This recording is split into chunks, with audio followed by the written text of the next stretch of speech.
Rengoku was pacing around in the courtyard, unable to focus on anything other than Yuki's well-being. He had been trying to spend some time training, but he just couldn't keep his mind off of Yuki. Some of the others noticed Rengoku's unfocused state, but only one came up to speak with him, his friend and fellow Hashira, Mitsuri Kanroji. Rengoku, is everything alright?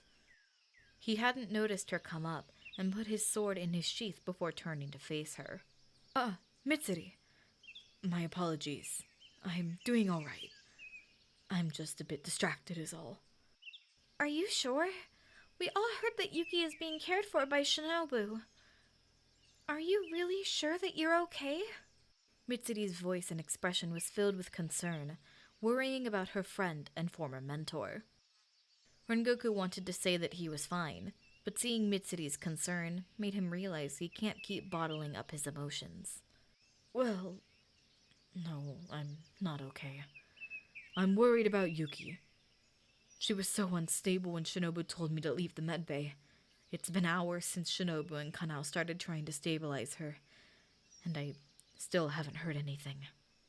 I understand that, but she was, and still is, in a critical condition. It's going to take a long time for her to heal and recover from this. You're right, Mitsuri. I know it will take time, but I will be by her side the entire time. Mitsuri gave him a warm smile, seeing Shinobu walk into the courtyard out of the corner of her eye. She places a firm hand on his shoulder, giving some words of encouragement. Well, don't forget that you can always come to me and the others if you need someone to talk to. With that, Mitsuri began to walk towards Shinobu, making Rengoku see her. Rengoku stood in place as Shinobu walked up to him, seeing the solemn expression on her face. Shinobu, how is she doing? He asked, his voice filled with worry. She's stable for now, Shinobu stated, giving Rengoku some relief, but she continued with the bad news. However, she's in a coma, and I have no idea how long it will be until she wakes up from it.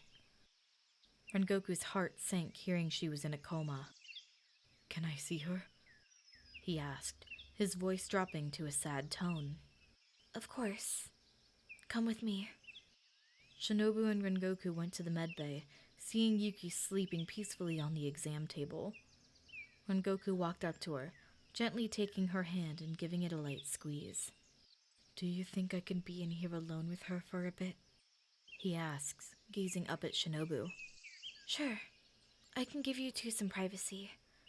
I'll be doing some training with Kanao in the courtyard, so I'll be there if you need anything.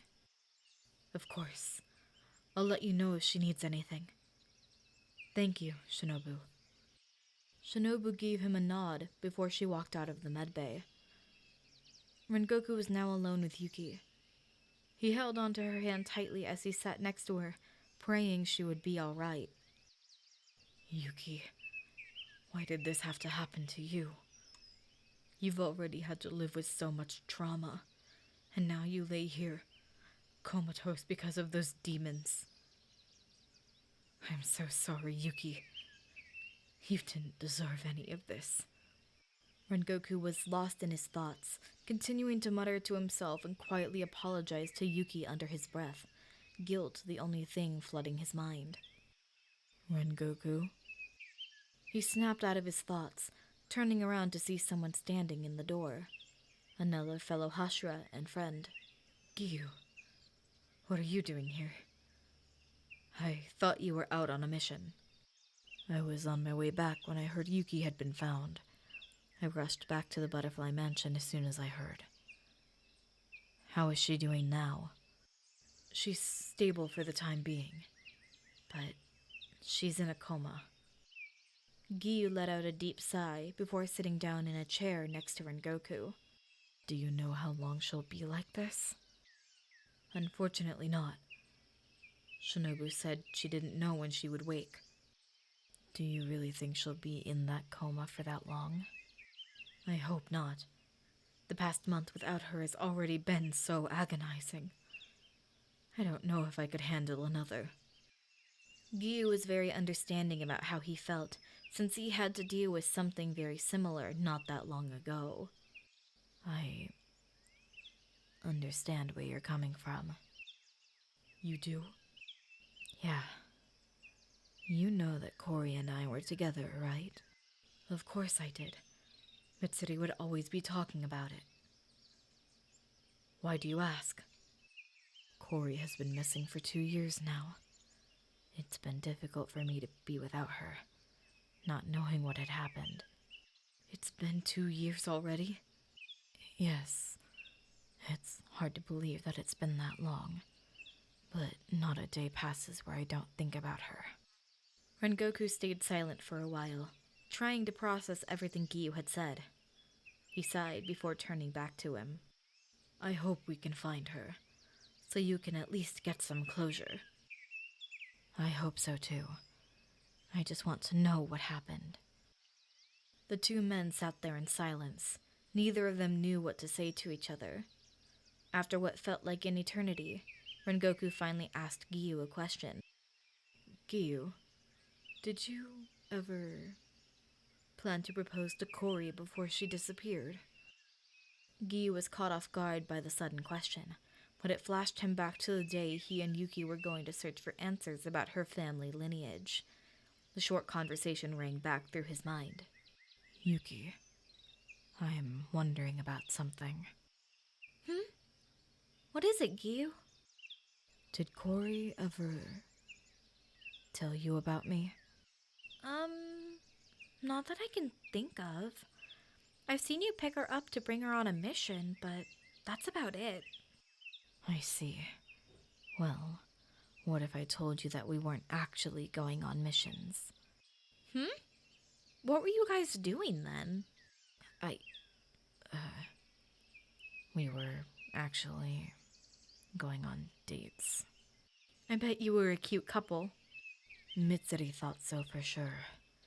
She is the love Hashira after all. I was actually planning to propose to her before she went missing. Well, I hope we find her soon so you can pop the question. I bet she would be happy. Being by my side forever. Gyu trailed off, coming back to the present conversation with Rengoku. Gyu, are you alright? Sorry, just reminiscing on an old conversation I had with Yuki. But to answer your question, yes, I did plan to propose to her. Do you think we'll ever find her? At this point, I can't say if we will or not. It's been such a long time since she disappeared that it isn't very likely that we will find her at this point. Gyu then pulled a small box out of his pocket before putting it into the palm of Rengoku's hand. I think this will do more in your possession than in mine. But Gyu, this is the engagement ring you planned to give to Corey. I couldn't take this from you. Gyu stood up from his chair, going toward the door, but standing in the hall, looking back at Rengoku. I know how much you care for Yuki, and how much you love her. I think you should keep it. Just think about it. Are you sure, Gyu? I'm sure. I'll leave you be for now, but feel free to talk to me if you need. Gyu walked away from the medbay, leaving Rengoku alone with Yuki once more. He looked down at the small ring box in his hand, before looking at Yuki again. Maybe I will propose, once the time is right.